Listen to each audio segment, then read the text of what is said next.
gym address Sunday, June 29th.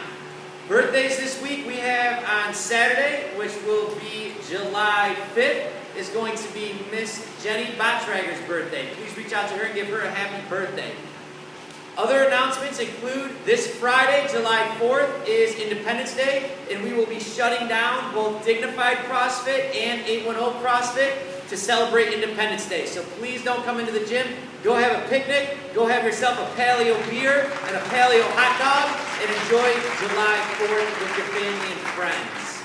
Guys, this week, we have, in the extra credit, we have a couple items that I'd like to talk about. The first item is the deficit deadlifts that you'll see that are going to be put in the programming for extra credit this week. I really want you to pay attention to the same exact thing I said 2 weeks ago about the integrity of the deadlift for the deficit deadlifts, because you're going to be in more of a compromising position for your back when we add that extra amount of depth. You can see that if I grab onto this barbell right here, for a deadlift, my hips are slightly above my knees, my shoulders are slightly above my hips, and I have a lumbar curve in between there.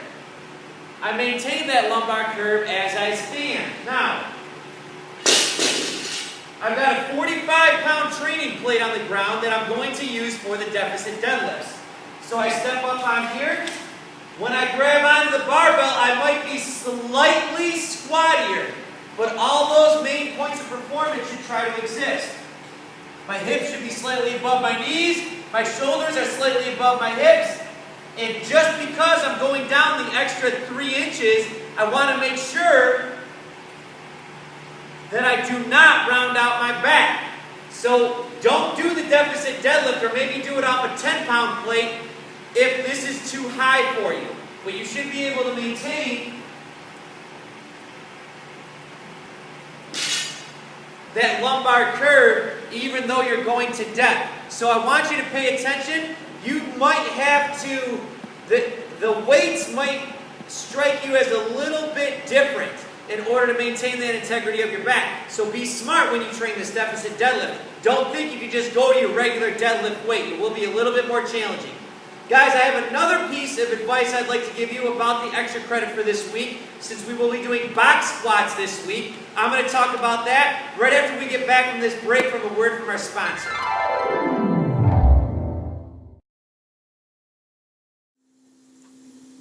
Hi, I'm Dr. Randy Lewis. I've been a member at 810 since 2011.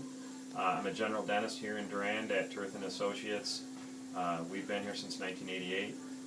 Serving the community. We provide all phases of dentistry for the entire family, and if you want to come out and check us out, you can give us a call at 989-288-6165 or visit our website at regivaturthedds.com. Thanks. So the next piece of extra credit I want to talk about real quick is the box squat.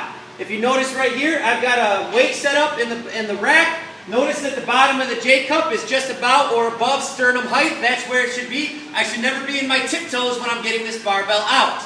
I've got a box set up that I'm going to sit on. Notice that I said I'm going to sit on the box, not to the box, because I literally want you to sit on the box. You're not just going to touch it and stand. You're going to sit down on the box. Before I do, also notice that I've got some weights on the ground by my squatting area.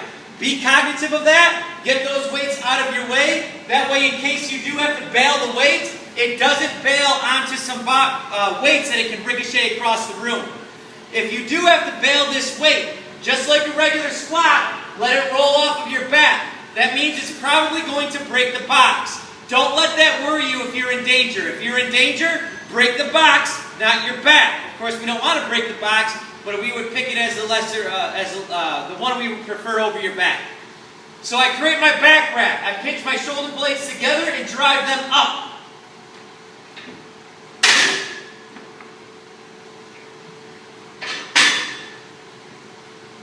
You gotta come over here. So the box is set up behind me, so I have to reach for the box like I'm reaching for a toilet or a chair.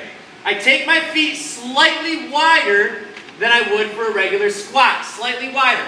The knees go out, the butt goes back, I maintain my back rack. I sit on the box to turn off my hip flexors.